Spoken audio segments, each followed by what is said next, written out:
A'udhu billahi minash shaitanir rajim. Bismillahir rahmanir rahim. Dear students, we will continue our topic from the chapter Work, Power and Energy.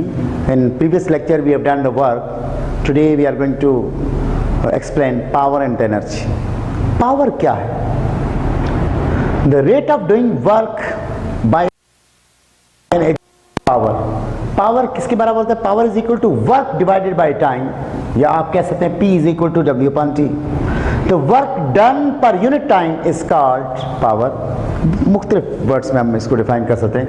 The average power and instantaneous power becomes equal if the work is done at the uniform rate.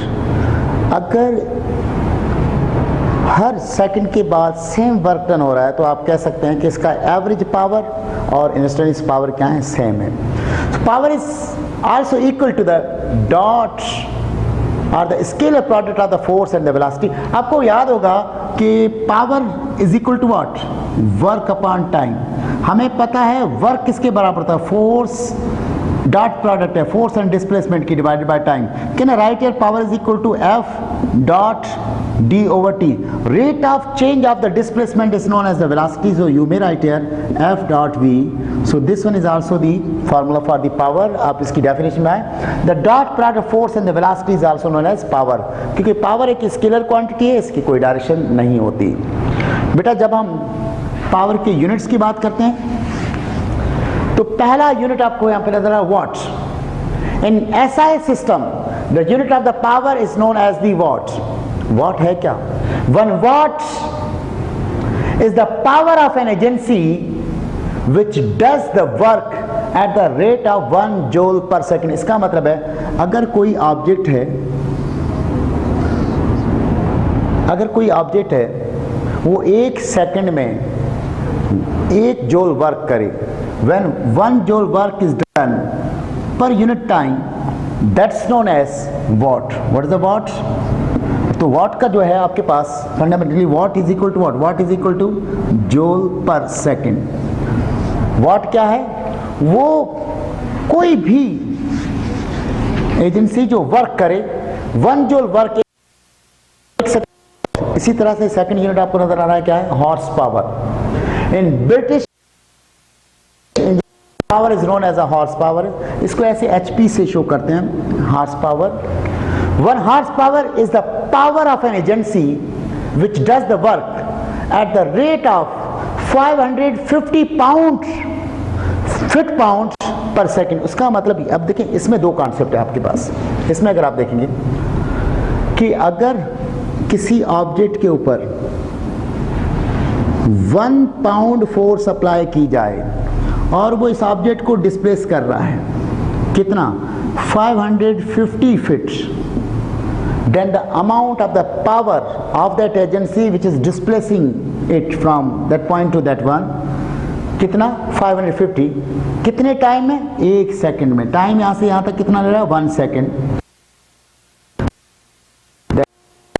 या दूसरे words में आप ये भी कह सकते हैं कि अगर 550 पाउंड फोर्स अप्लाई की जाए और बॉडी डिस्प्लेस हो जाए कितनी?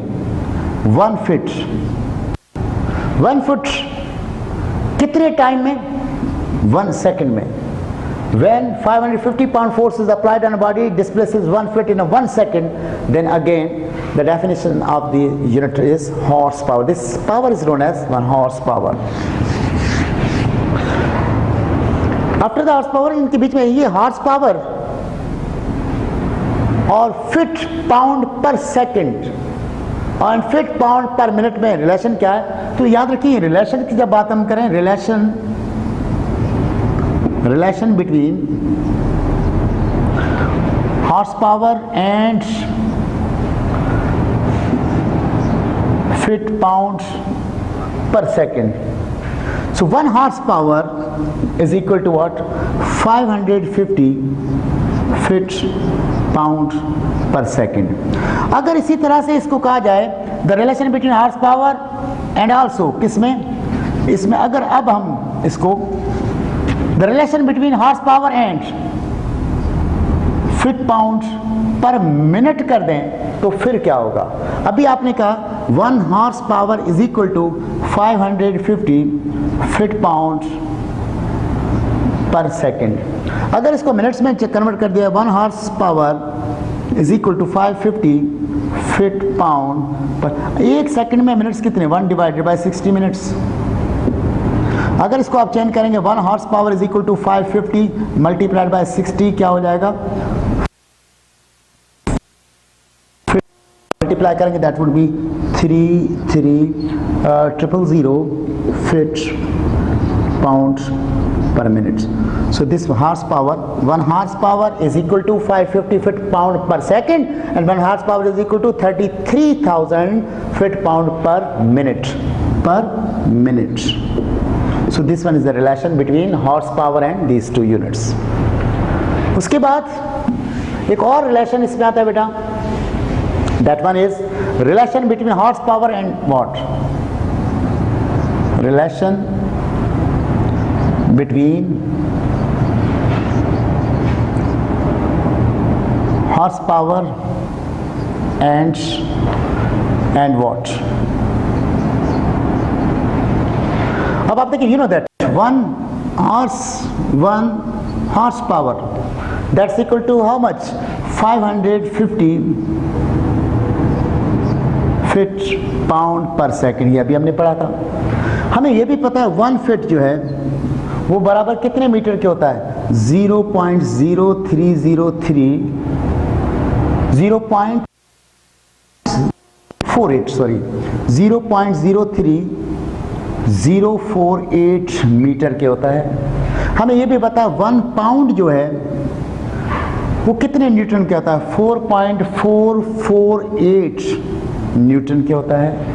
तो अब अगर ये दोनों वैल्यूज इसमें रख दी जाए तो 1 horse power is equal to 550 तो ऑलरेडी था बेटा, फिट की जगह पे अगर मीटर रखेंगे तो क्या हो जाएगा, 0.03048 फिट की जगह पे क्या आ गया, मीटर आ गया बेटा। एक पाउंड की जगह पे हम क्या रखें, 4.448 newton divided by second. So 1 horse power is equal to, जब इन तीनों को आप मल्टीप्लाई करते हैं बेटा, so after the multiplication answer comes out 746 यहाँ पे क्या बचा, newton metre per second. So that's equal to 1 horse power is equal to 746। आपको पता है newton metre joule per second, that means this one is a watt, that's equal to watt. So this one is the relation between the horsepower and watts.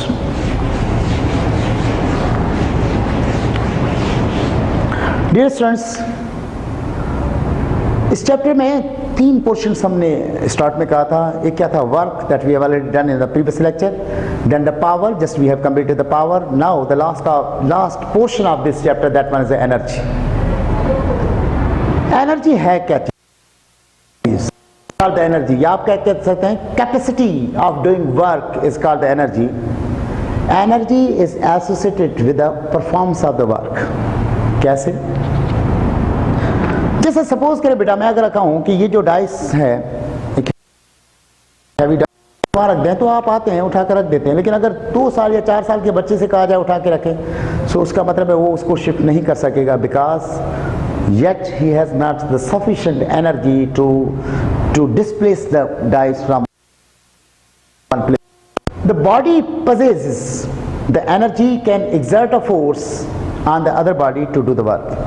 अगर suppose करें ये है और मैं ऐसे फोर्स अप्लाई कर, अगर ये डिस्प्लेस हो जाती है तो इसका मतलब मेरे में इतनी सफिशिएंट एनर्जी थी कि मैं इसको डिस्प्लेस कर सकूं। I have an ability to shift this one, to displace that one.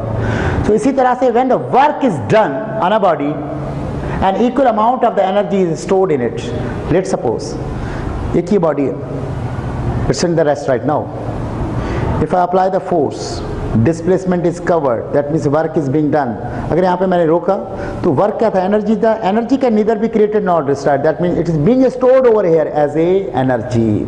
When the work is done on a body and equal amount of the energy is stored in it, the unit of the energy are the same as that of the work. जो आपने work के unit किए थे वही energy के, तो हमें दोबारा डिफाइन करने की जरूरत नहीं है। So the work done by the body is equal to the change in a kinetic energy work done किसके बराबर होता है, चेंज इन काइनेटिक एनर्जी के होता है। और इसी तरह से एनर्जी क्या है, एक स्केलर क्वांटिटी है। और बेटा उसके बाद अगर इसकी मेनली अगर मैकेनिकली जाए तो mechanically it has the two types. One is known as the kinetic energy, you know that very well. The energy possessed by a body due to its motion is called the kinetic energy, and kinetic energy is equal to what? 1/2 mv square. When a body is projected up with a velocity v, then the total work done by the body against the force of the gravity is measured of its initial kinetic energy. उसके बाद अगर देखा जाए potential energy क्या है, देखो बेटा मैं अभी जो हम कह रहे हैं काइनेटिक एनर्जी क्या थी, due to the motion, potential क्या, ड्यू टू द पोजीशन। कैसे? The ability of a body to do the work due to its position और shape is called its potential. जैसे सपोज करें बेटा नीचे एक शीशे का गिलास पड़ा हुआ है, मेरे हाथ में एक पत्थर है, मैं ऐसे सिंपली इस पर रख दूंगा तो कुछ नहीं होगा, लेकिन अगर हाइट से रिलीज करूंगा और शीशे के गिलास पे जाकर पत्थर गिरेगा तो क्या करेगा, उसको ब्रेक कर देगा। You know why? You know why? because of the height, because of the position, it possesses some sort of the energy. That energy is capable to break the glass. So इसका मतलब है due to the position there is a certain energy, that energy is known as potential energy. और gravitational potential energy का formula अगर लिया जाए तो basically work के ही बराबर, वर्क किसके बराबर था, फोर्स इनटू डिस्प्लेसमेंट के था। सो अगर ग्रेविटेशनल वर्क की बात करें जिसको हम क्या कहते हैं, पोटेंशियल एनर्जी कहते हैं, कौन सी, gravitational potential energy, that's equal to force. Force due to the gravity उसको क्या कहते हैं, वेट कहते हैं। और डिस्प्लेसमेंट क्या हो जाए, जब नीचे गिरता तो हाइट हो जाएगी। So potential energy is equal to, आपको पता है इसका फार्मूला क्या होता है, mgh। So this is the formula for the gravitational potential energy is equal to mgh। When a body moves against a field of the force, energy is stored in it as a potential energy. So this potential energy is stored in a body is equal to the work done against the gravitational field. तो ये आप याद रखें, यहाँ पे बार बार हम against की बात क्यों कर रहे हैं, that means the force of the gravity is always downward, and if you are taking this one in upward direction, that means this one is against direction. Types of the potential energy की अगर बात करें हम, gravitational potential energy होती है जिसका formula क्या है, mgh है।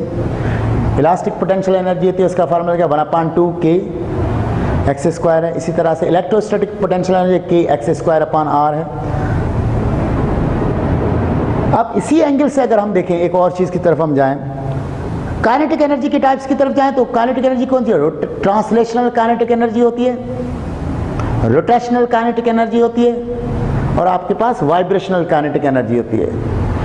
अब बेटा हम बेसिकली जो चैप्टर 7 में पढ़ रहे हो मैकेनिकल एनर्जी के बारे में पढ़ रहे होते हैं, मैकेनिकल एनर्जी की कन्वर्जन के बारे में पढ़ रहे हैं। In conversion of the mechanical energy, अगर किसी बॉडी को, कोई बॉडी जब मूव कर रही होती है और इसको ऐसे ऊपर ले जाएं तो इसमें काइनेटिक एनर्जी है। जैसे जैसे ऊपर जाते हैं इस बॉडी को यहाँ पे रोक दोगे तो जितनी टोटल काइनेटिक एनर्जी थी वो कन्वर्ट हो जाएगी किसमें, आपके पास पोटेंशियल एनर्जी में हो जाएगी। और अगर इसको यहाँ से ड्रॉप कर दिया जाए, देखो बेटा अगर कोई बॉडी यहाँ पर है, यहाँ पर ये बॉडी, यहाँ से अगर आप ड्रॉप कर रहे हैं तो ये बॉडी पहले से रेस्ट में थी, इसमें एक एनर्जी स्टोर थी, कौन सी थी, पोटेंशियल एनर्जी। लेट सपोज वो पोटेंशियल एनर्जी जो आपके पास थी वो थी 10 जूल थी, छोड़ेंगे 10 से कम हो जाएगी, 9.5, 9, 8, 7, 5, 4, 3, 2, जैसे ही यहाँ पे पहुँचेंगे तो ये टोटल एनर्जी जो कन्वर्ट हो चुकी होगी किसमें, काइनेटिक एनर्जी, वो कितनी होगी, 10 जूल। अगर कोई और रेजिस्टेंस नहीं है तब, लेकिन बेसिकली क्या होता है, loss in a potential energy is equal to gain in a kinetic energy only when there is no resisting other force. लेकिन अगर एयर में आप छोड़ते हैं तो आपके पास देखें potential energy and the kinetic energy are interconvertible when a body is falling from a certain height, means its potential is energy is converted into kinetic energy. Loss in a potential energy is equal to gain in a kinetic energy plus work done against a friction. आप बोलेंगे sir ये friction यहाँ पे कैसे आ गया, you know in atmosphere there is air.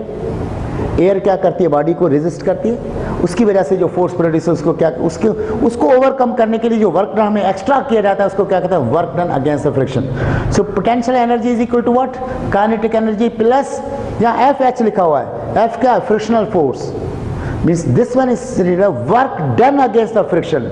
So kinetic energy किसके बराबर हो जाएगी, potential energy minus F H means work done. So तो काइनेटिक एनर्जी पोटेंशियल एनर्जी का फार्मूला क्या था, mgh माइनस एफ। ये जो रिलेशन आपके सामने है, kinetic energy is equal to mgh minus fh, the above equation is called the work energy equation during the fall of a body.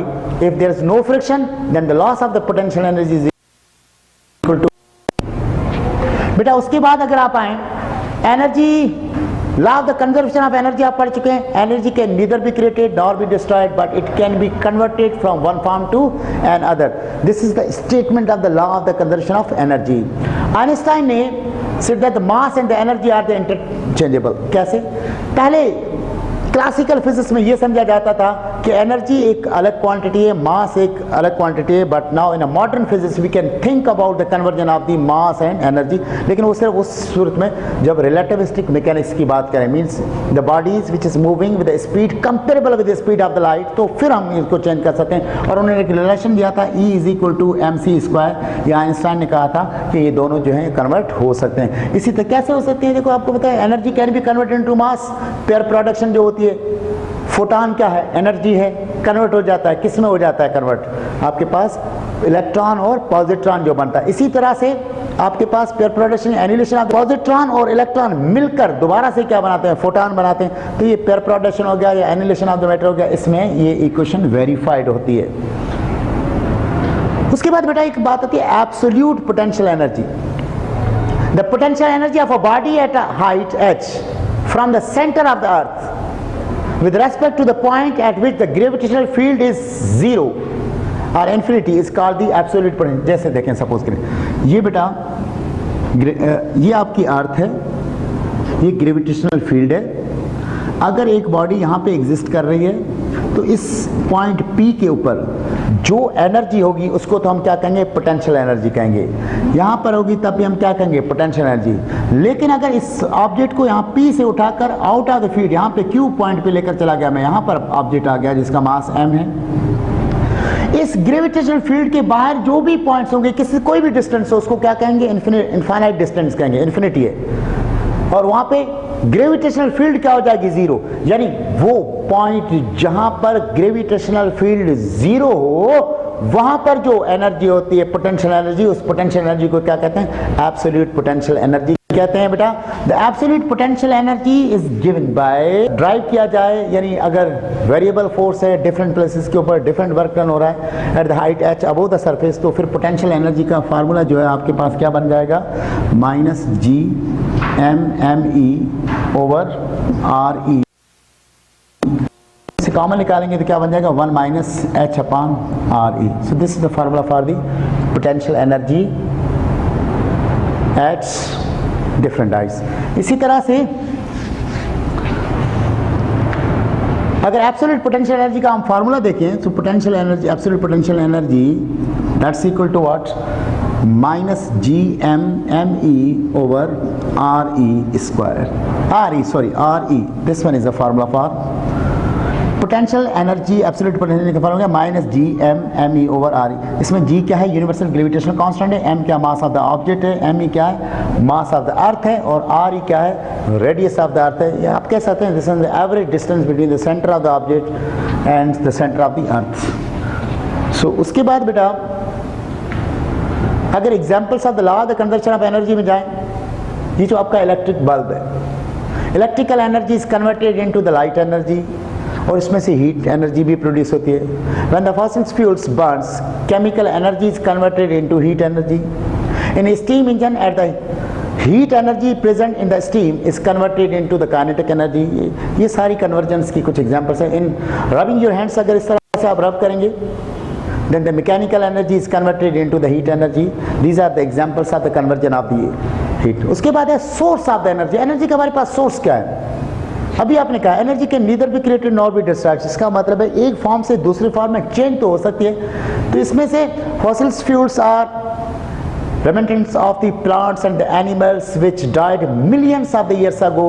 This fuel can be liquid, जैसे crude oil होता है, natural gas की सूरत में मिलती है, या solid की सूरत में कोल है, पीट है, इनाइट है, या आपने देखा होगा जो हम पेट्रोल वगैरह यूज़ करते हैं। these are the remittance of the living things which are being buried in earth for the thousands of the years before.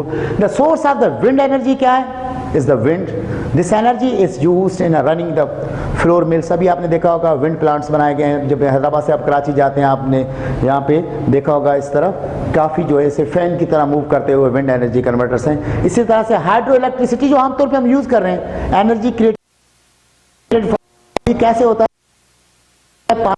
में सेव किया जाता है, वहाँ से अलाउड किया जाता है, जब वो फॉल करता है टर्बाइन के ब्लेड्स पे तो रोटेट करते हैं और इस तरह से एनर्जी जो जनरेट करते हैं इसको हम क्या कहते हैं, हाइड्रो इलेक्ट्रिसिटी कहते हैं।